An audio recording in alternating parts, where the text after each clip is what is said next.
Hiya, I'm going to show you a short video, hopefully, on how to sharpen up a few knives. I know there's a range of different ways out there. My way is not necessarily the best way. There are more than one way to sharpen a knife up, but this is the way that I find works. I'll show you a range of different methods as well to give you something similar. This is Roxy, it's my dog, and she'll be probably coming in and out every so often. She's used to coming over when I'm sharpening the knives up. She stays away from the blades, and she won't be any problems at all. Okay? Yeah, Roxy, go lie down. There you go. Go. She wants to be in the camera. Yeah. Right. What we've got, I'll show you to start off with. I've got a range of knives and size. I've got a small one here. I think Roxy wants to show you how to do it. Eh? Oh, come on. I know. Yeah, good girl. So can you say hello to the camera? Yeah, the camera, that's all I can see. Can you say hello?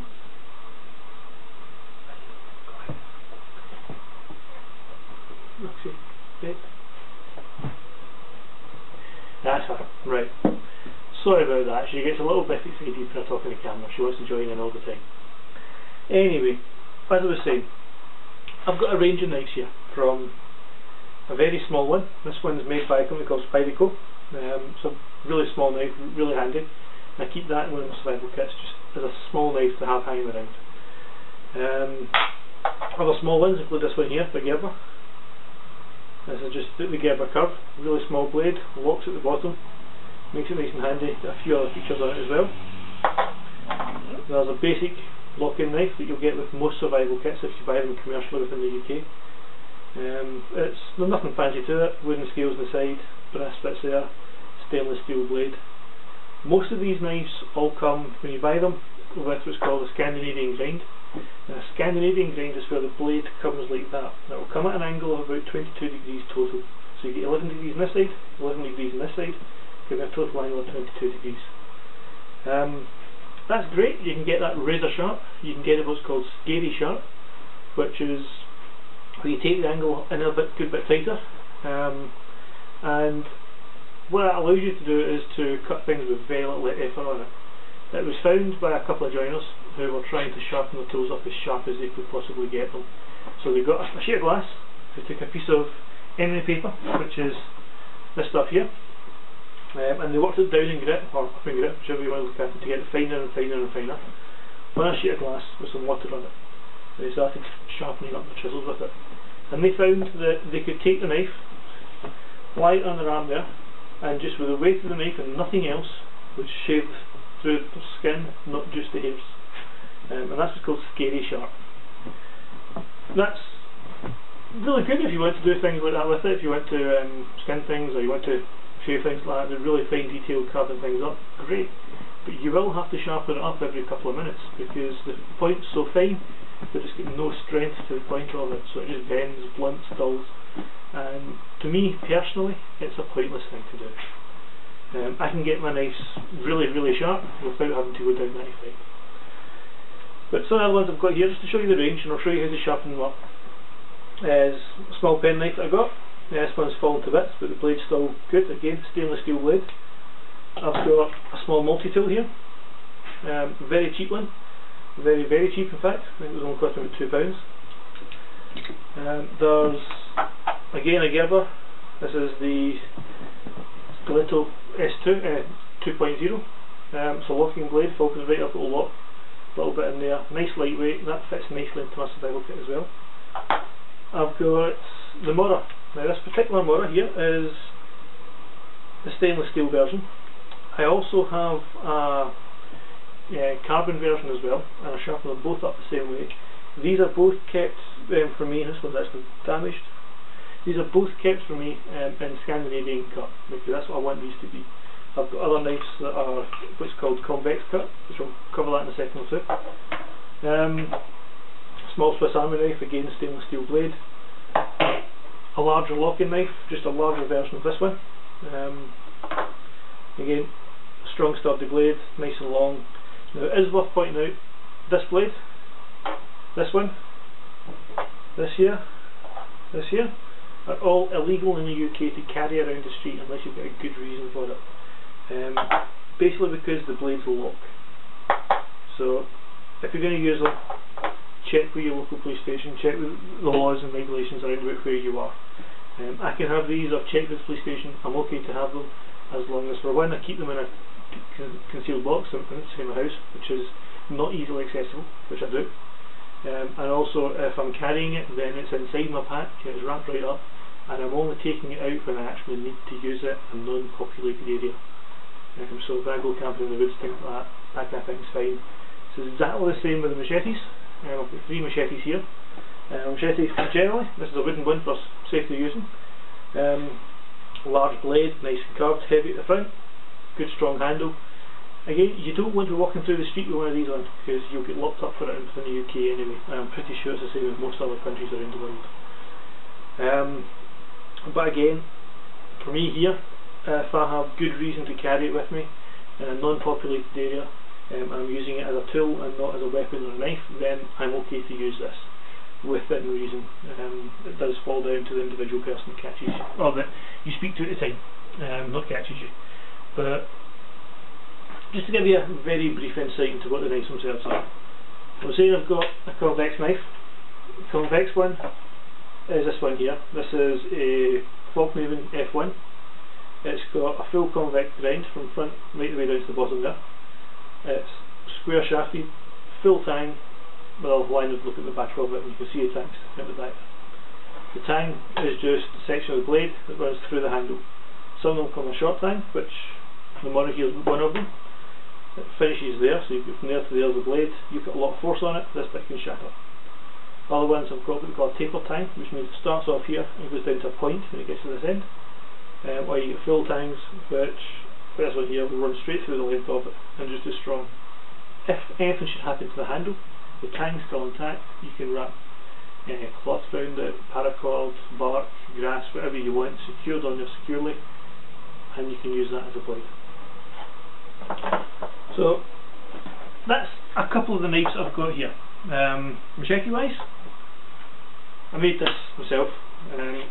Nice snug fit for it. It comes with a really lightweight fake leather casing, and I made that up just to hold it safe and around the house.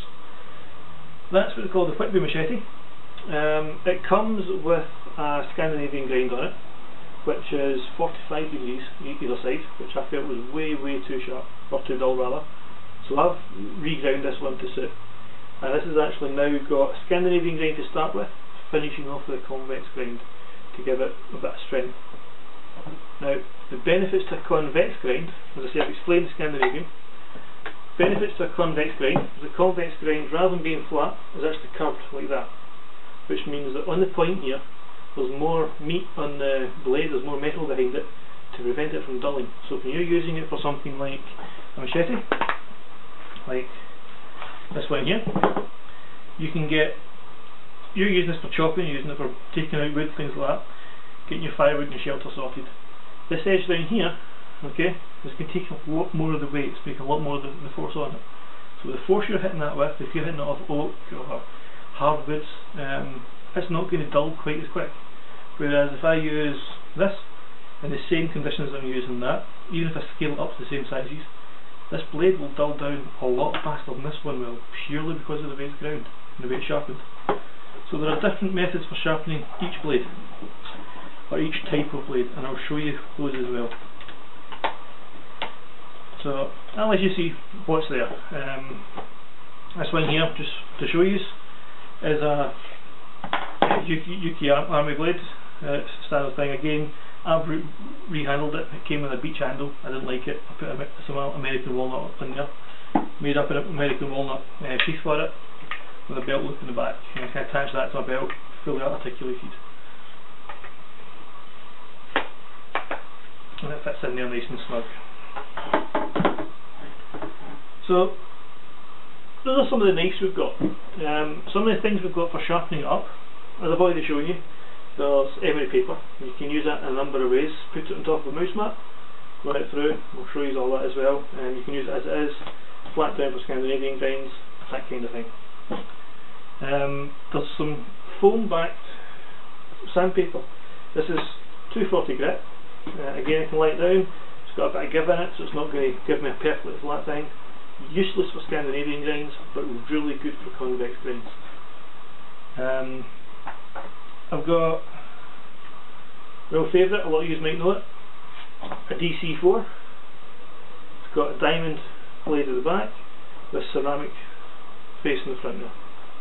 Two different faces. Use that wet, not dry. It will work a lot better for you. I'll show you using all these things. There's also leather strop.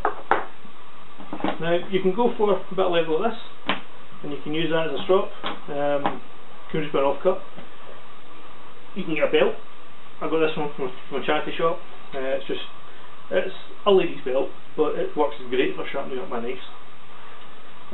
Or this is the one that I generally use when I'm out. You can see I've got some stuff in the inside there.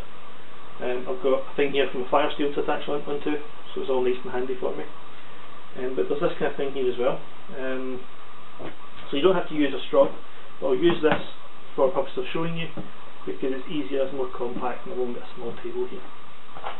So if you're going to use a strop, you can use polishing compounds on it. Now these are generally quite expensive to get a hold of when you see the alternatives for it. All this is it's a compound which is slightly harder than the metal itself, contained within a kind of waxy substance, so that when you rub it over this, it wears down the metal and gives you a sharper finish. Something else that will do the same job for you, not quite as quick, but will do the job for you, is toothpaste.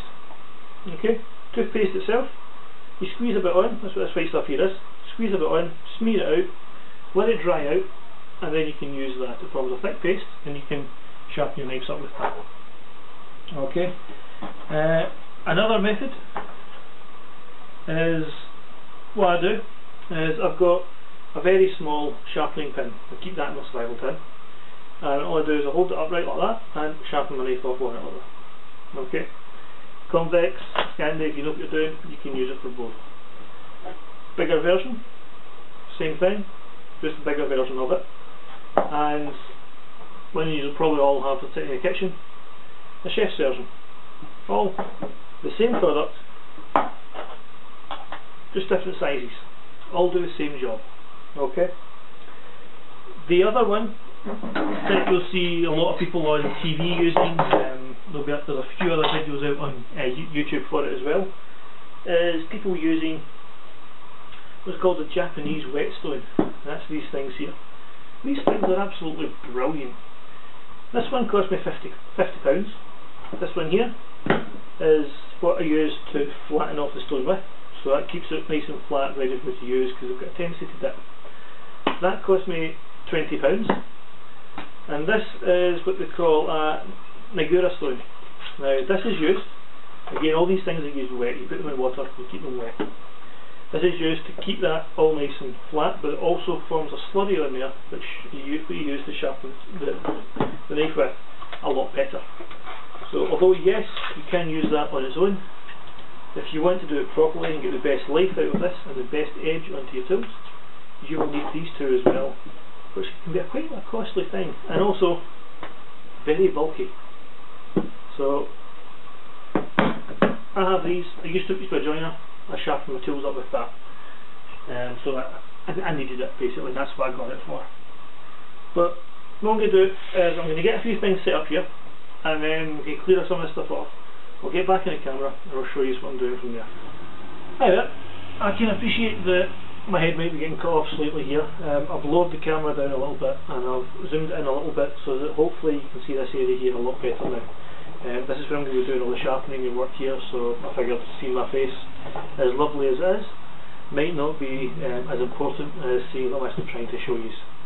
So I'll start off and I'll show you how to use the steels. I'll go for the big one first, which is this one here. I'll show you the safe way of doing it and the best way of doing it that way. The way you see all these people doing it on cooking programs and things like that, they've been doing it for years and years and years. If you're just starting out with it, this is probably the safest method I can find of doing this. So I'll take this one here just now. I'll open it out. Okay. Now this has, it's got a few dinks and cuts in it. In fact, I'll get a bit of paper as well so I can show you something with it. Bear with me 2 seconds, I'll be back in a second.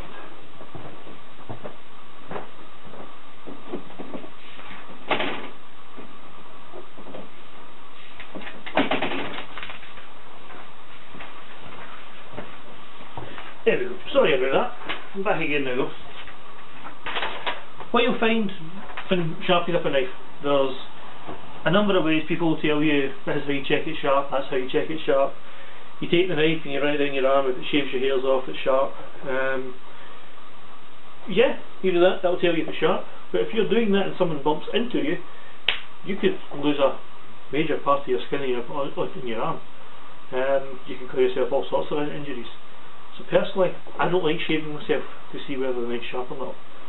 If you hold a blade and you look at the point, so if I'm holding it up like this and I look straight down at this, if you see anything shining at you, that's a blunt spot, because when a knife's sharp, it's at a perfect point, and if you've got a perfect point, the light can't shine off of it. So if you can see any shiny parts, that means you've got a dull section that the light can shine off of, and that allows you to see whether or not your blade's sharp. But that's how you can do it kind of visually.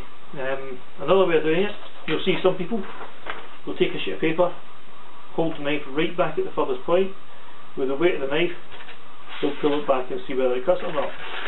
This is quite blunt. Best way I think of doing it is hold it up as you would do normally and try and shave the paper. Okay, as you can see, that's stabbing a few places and not that sharp.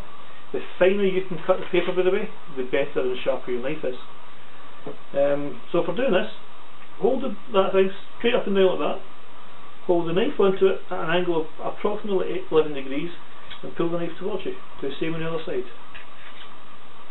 When sharpening a knife, regardless whether it's convex or whether it's Scandinavian, whatever you do to this side of the blade, you must do to that side of the blade. Keep the point slap bang in the centre. That's one of the most important parts of sharpening up any tool.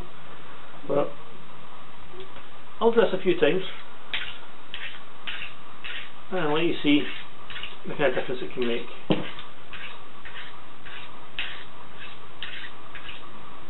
Now, I've only done it a couple of times, it should make a small difference, not a great deal.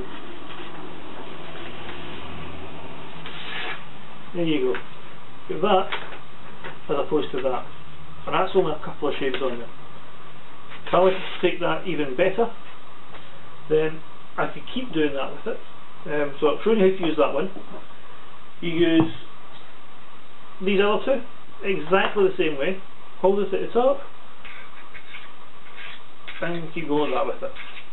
This one's a little bit more aggressive in terms of this bit down here. It's a bit more coarse than the last one I was using, so it's going to take off a little bit more metal than before.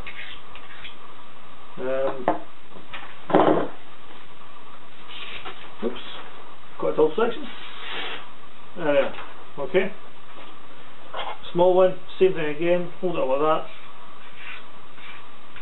and just run your knife back and forward on it. Okay, and that will give you an edge that you can cut through. Now, they work. I use this for sharpening up my largest knife when I'm out on the field. That keeps my blade nice and sharp. But they're not the only thing you can use. These are more for roughing your tools, for making sure all the dinks are out. If you've chipped your tool, these will get that out very quickly. What you would do after that is, personally, I use a bit of leather, put some toothpaste on it, put some polishing compound on. I'll put some of this on just to show you. Just rub it on there. Just get that a fine colour. Take it to the edge of your table, or if you're out in the woods with your blunt knife, shave a bit of a tree down to a flat surface and sit it on there. Put the point on there and then push it back and away from the point. So the sharp edge is here, I'm moving it that way. On the other side, it goes that way. I don't know if you can hear the grinding noise or not, but that grinding noise is the metal coming off.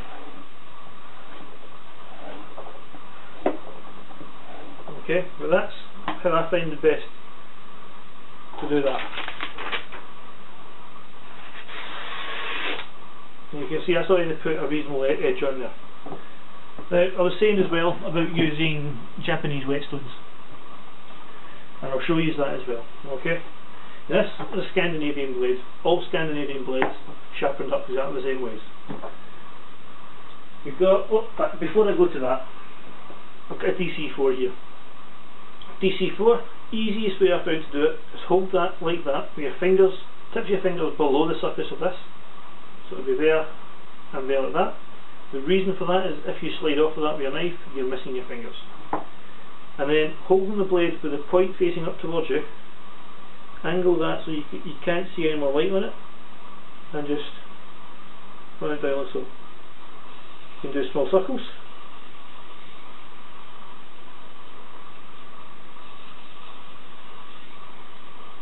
And then for the other side, you do the same thing, but you in the opposite hands. Then you would do it with a ceramic stone as well.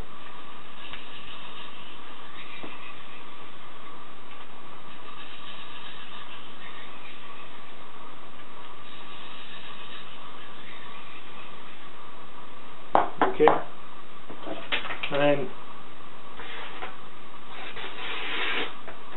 okay, so it shows you how just a couple of things can take a blade from being it's dull enough to do only that to that, or cutting off all of that. And it's just a couple of seconds work with a stainless steel blade. And with the Japanese whetstone, I've got this in water sitting down the side here. That's it there. I've got my flattening stone with all these ribs in it. Make sure the stone's nice and flat.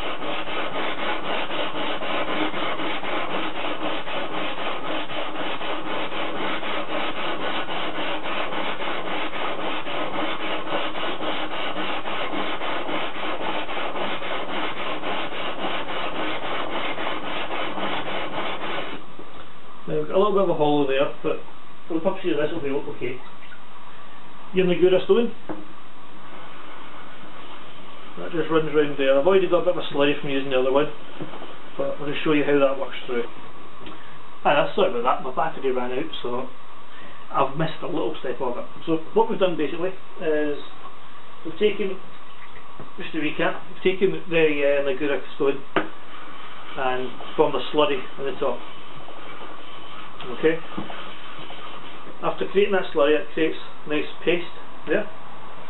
Again, all stored in water, which is off camera. The knife then laid flat on the edge, squashed down for the primary angle there, then the secondary angle on the side, and then run it away. 1, 2, 3, 4, 5. And the other way. 1, 2, 3, 4, 5. Some people will tell me to do it that way. I find it very hard, so I do it towards me, but I make sure if I'm doing it towards me, my elbows like this, I can't stab myself with it. Okay? But again, whatever you do to one side, always do to the other. So 1, 2, 2, 3, 3, 4, 4, 5, 5. That gives you an edge that you can quite easily do that way. Okay? So say finally you can get it.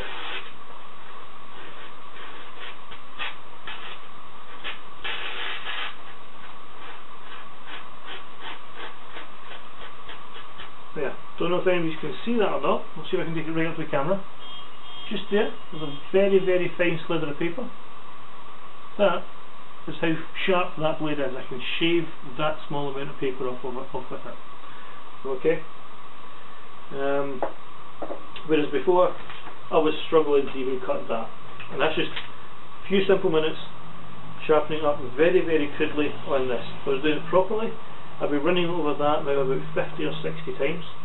I'd be doing it on any one of these just until I got all the nicks out of the blade. After that stage, jump onto this. If I was doing it with this, by no means is it a fast process. I'd be doing that maybe about 100 strokes on each side just to polish that edge up and get it really, really perfect. In fact, the order I'd probably do it in would be the sharpening steels, this, and then that. When I'm out on the field, I'd miss out this step because I'm not carrying that around in the rucksack. A bit of leather, as I say, you can carry that nice and easy, or you just use your belt. On the inside your belt, I've got some toothpaste there, and I sharpen my knife up on that just to polish it off. And that's how that works out. Now, that's a Scandinavian one. Again, I'll show you very quickly how to do the stropping. Stropping, you're putting it on the edge, and you're running it away just with the weight of the knife, nothing more. We're doing that about 100 times each side. Doesn't take much.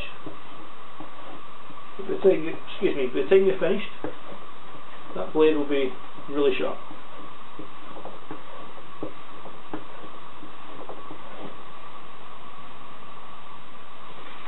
And that will allow you to create a knife you can quite easily do that with.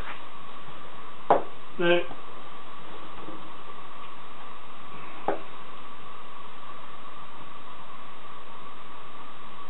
that's, as I say, Scandinavian one. Convex blade is slightly different. Now, I'm just going to get a cloth very quickly just to clear up this mess, and then I'll start on the convex blade and we'll show you how to sharpen that up as well. Okay? And take it from dull to sharp. And if I've got to dull it, I'll do that first.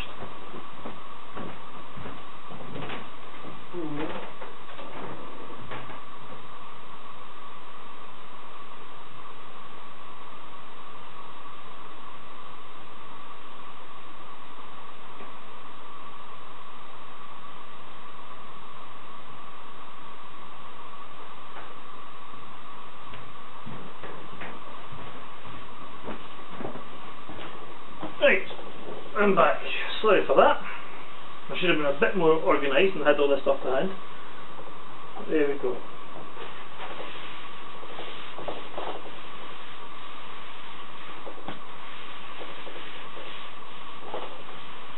Right, so we've covered Scandinavian blades. Now, a convex blade. There's one here. As I say, convex means that the blade is like that on the tip of it, making it a far stronger edge that's on there. But it's a little bit more awkward to use, so it can take a little bit of getting used to. Now again, I'm just going to check this knife for any dull points. There's quite a few on there. I haven't sharpened my knife in some time, so that is blunt to me. Okay. Alright, so I don't need to blunt that down, that's already blunt. What I'm going to do is I'm going to sharpen it up using the DC4. I'm not going to use the Japanese workstone. Okay, with DC4, hold it again the same way, okay, with fingertips just off the edge, against the blade, like so, and you can rock it round till you can just see the DC4 touching the edge of the knife, and then small circles all the way to tip and all the way back. On the round, same again, small circles all the way to tip and all the way back. Okay, but I should show you, you don't have to use that, you can use a sharpening rod as well. The way you would do that, excuse me, my feet are going to sleep here. The way you would do that is you would hold the knife down, hold that against and just run it from one end to the other. Like that. And that'll take it down, but it's a slower method of doing it than using the DC4. So, using DC4, again, diamond side. Okay, take those edges out.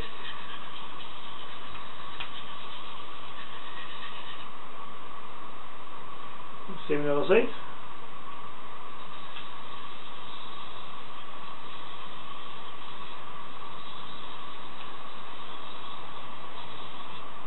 Okay, then when you use the ceramic side, do exactly the same thing.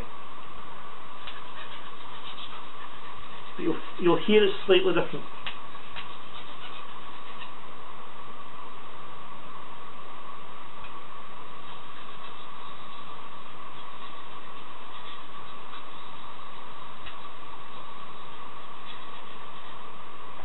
Okay, and that takes it.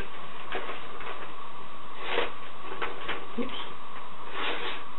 It's got a dull spot in the middle. You can tell that because it's catching in the middle of it.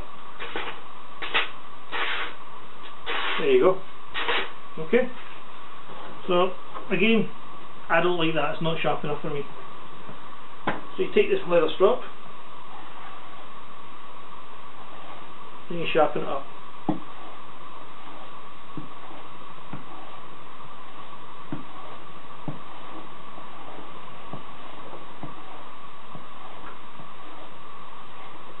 Exactly the same way as you've done with the Scandinavian blade.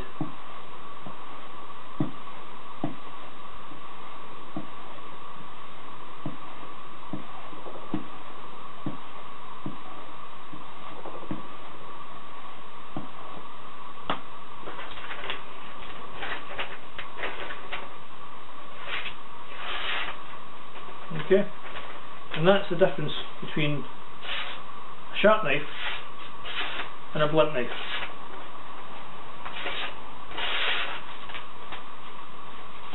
That knife there now is sharp. If I just have a look at it for any dull spots,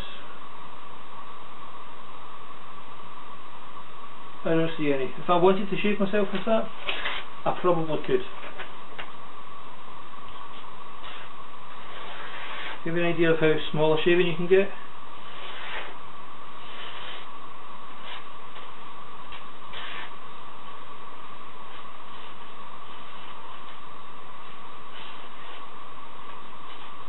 And the reason that doing this and getting small shavings off of it shows you how sharp it is because the smaller it is, the less resistance the paper is putting against it. So the blade has to be cutting it as opposed to just getting pushed against it. Now, I'll try and show you this up close to the camera. And you see all those really fine shavings? That is what you've got there. Okay, so that's the kind of thing you're looking for with it. Now, I said I'd show you how to use the sandpaper and paper as well.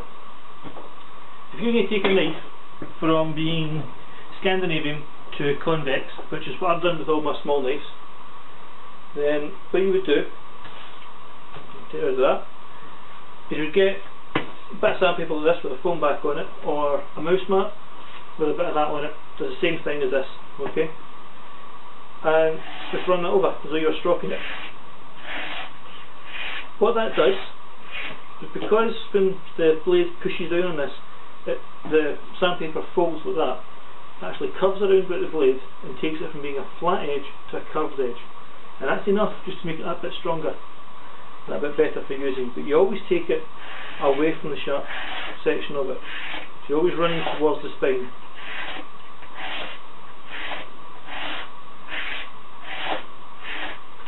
Once you've done that, then you go into this.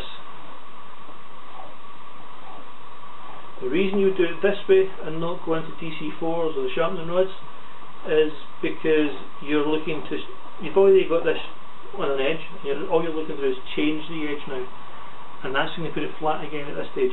So you would do that, and just going to get on this a few more times.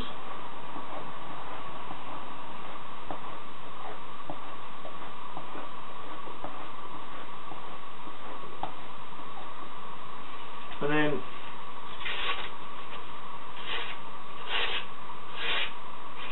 take a bit of work, but you can see how it would work.